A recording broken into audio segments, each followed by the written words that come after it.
নমস্কার, আমি অর্পিতা। আমার নতুন ব্লগে আপনাদের স্বাগত।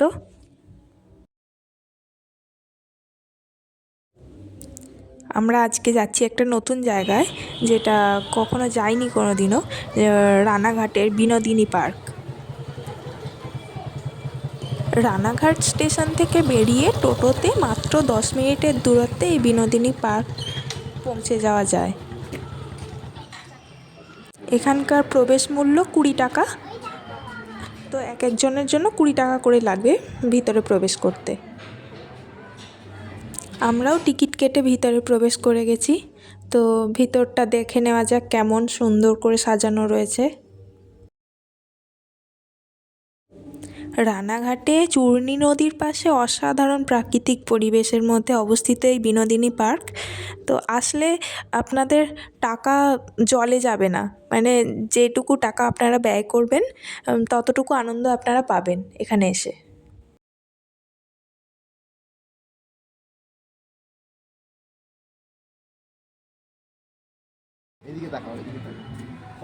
আপনার সঙ্গে থাকা যে ছোট ব্যক্তিটি থাকবে তার এন্টারটেনমেন্ট করার জন্য একটা সুন্দর ব্যবস্থা করা রয়েছে এখানে। ওই ছোট পুচকিটাকে দেখেই বোঝা যাচ্ছে যে ওইখানে রেগুলার আসে। তো নির্ভয়ে উপরে উঠে গেল এবং স্লাইড চাপতে শুরু করেছে। ওই ছোটটার এই অবস্থা দেখে তো আমার মেয়ে ভয়ে কিছুতেই ওপরে উঠল না, তো তাই সুইংয়ে চেপেছে।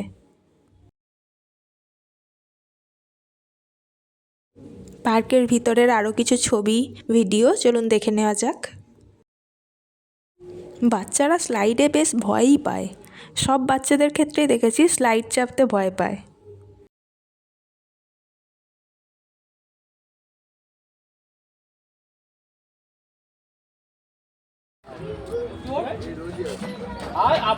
এই পুচকি কিন্তু ভীষণ সাহসী।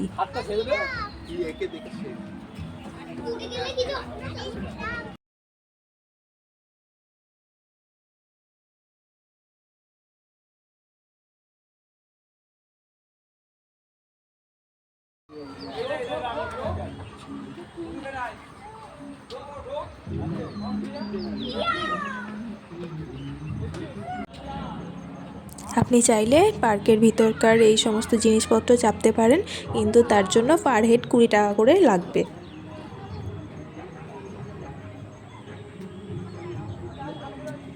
তবু আমরা এসব কিছু চাপিনি, আমরা শুধুমাত্র ওখানে থাকা টয় ট্রেন চেপেছিলাম, যেটা আমাদের এবং আমাদের সঙ্গে থাকা আমার ছোট মেয়েটির জন্য উপযুক্ত বলেই মনে হয়েছিল।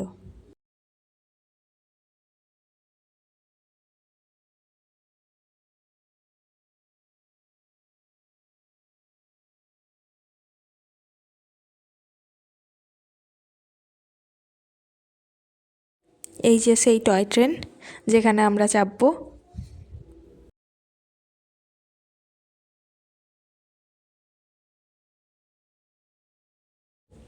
এই টয় ট্রেনের টিকিটও 20 টাকা পার হেড।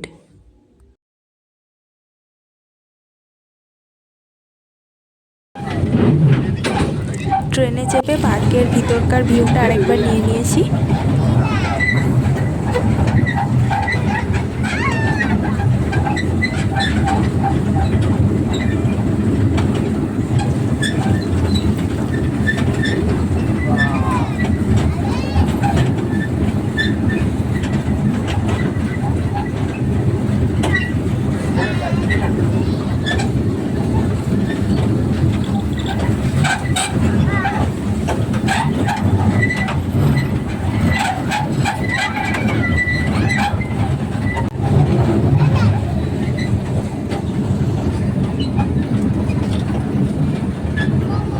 ওই পাশে চূর্ণী নদী, খুব ছোট্ট একটি নদী রানাঘাটের পাশ দিয়ে বয়ে চলেছে।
এখানে ফুচকা, মোমো এবং আইসক্রিমের স্টল দেখে খিদেটা আরেকটু বেড়ে গেল।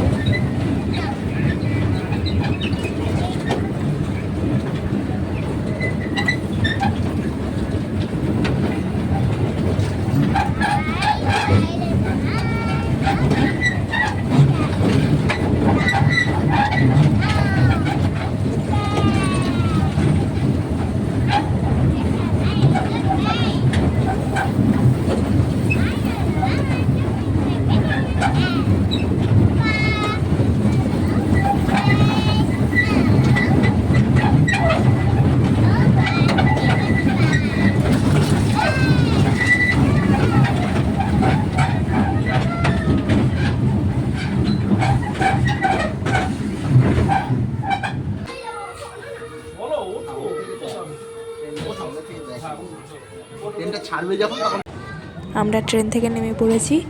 এবার ট্রেনটা অন্য যাত্রীদের নিয়ে আবার যাত্রা শুরু করেছে।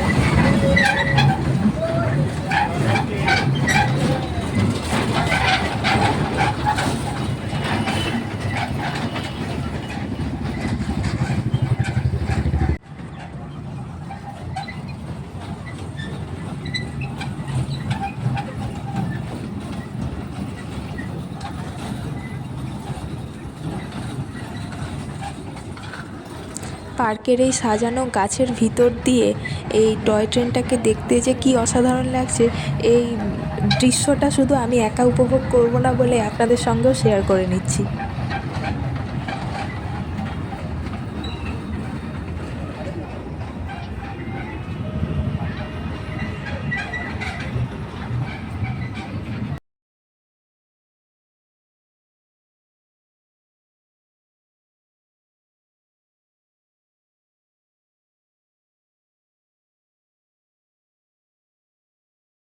আমরা এবার একটু ফুচকা খেয়ে নেব, আর আমার মেয়ে বায়না ধরেছে সে আইসক্রিম খাবে।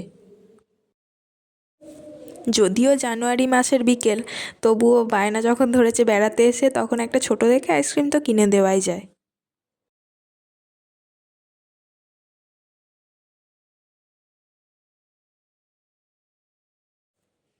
আমি এই সামনের সিঁড়ি দিয়ে একটু নিচে যাওয়ার কথা ভাবছিলাম, কারণ ওখান থেকে চূর্ণী নদীটা খুব ভালো দেখা যাচ্ছে, কিন্তু নিচে যাওয়ার পথে আমি অন্য দৃশ্য দেখে নেওয়ায় তাই আমি উপরের দিকেই চলে এলাম, সিঁড়ি দিয়ে আর নিচে নামলাম না। তো এই ওপর থেকেই নদীটা একটু দেখে নিচ্ছি।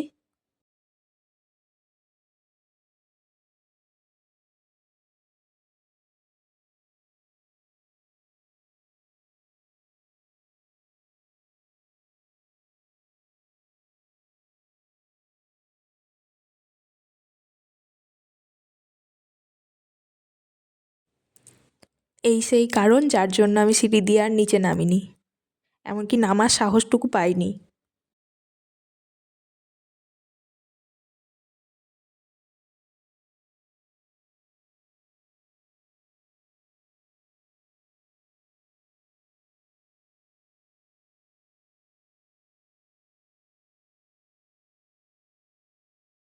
এখানকার লোকাল লোকজনের সময়টা বেশ ভালোই কাটে এই পার্কে এসে।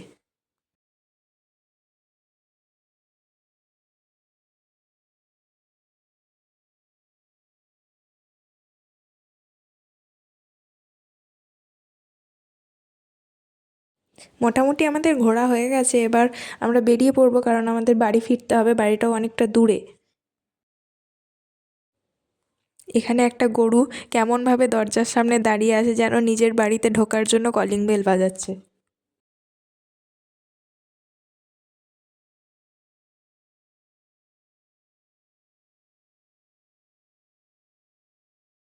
বেরিয়েই আমরা টোটোতে উঠে পড়েছি, এই টোটোতে চেপেই আমরা রানাঘাট স্টেশনে পৌঁছে যাব। তো ওখান থেকে আমরা ট্রেন ধরে বাড়ি ফিরবো।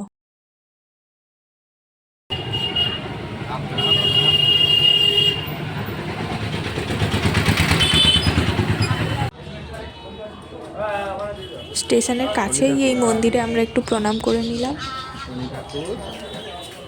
আমাদের এই সাধারণ জীবনে ভগবানের আশীর্বাদ খুবই গুরুত্বপূর্ণ।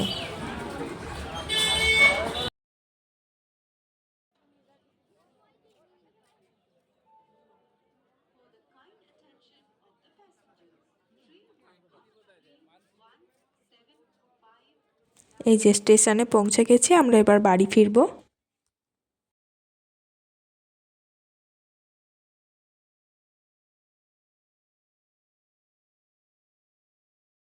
বাড়ি ফেরার পথে একটু কেক কিনে নেব, কারণ সামনেই কেকের দোকান ছিল, তাই দেখে খেতে ইচ্ছে হলো। এমন খিদেও পেয়েছিল, ফুচকা খাওয়ার পরে আর সেরকম কিছু খাওয়া হয়নি, তাই খিদে পাওয়ার জন্য কেকটা কিনে নিলাম। মঞ্জিনিসে লোভনীয় অনেক খাবার দাবার থাকে।